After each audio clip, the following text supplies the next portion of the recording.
বেনামাজির চোখটা উল্টে যাবে, সুদখোরের চোখটা উল্টে যাবে, মুখ দিয়ে ফেনা বের হতে শুরু করবে, থরথর থরথর থরথর করে কাঁপতে থাকবে,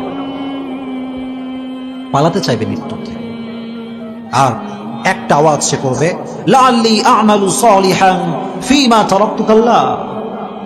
সে মালাকুল মউতকে বলবে, give me on chance, give me on chance, একটা সুযোগ দাও। আজীবন নামাজ পড়ি না, আজ থেকে নামাজ পড়বো, সুদ খেয়েছি আজ থেকে খাবো না।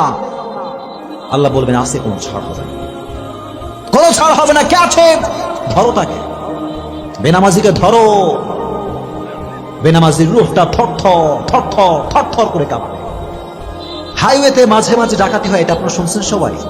হাইওয়েতে ডাকাতি হয়, শোনেন আপনারা? এটা ডাকাত পুরো বাস থেকে ডাকাতি করে। ডাকাত ঢুকে 2 জন, প্যাসেঞ্জার থাকে 60 জন।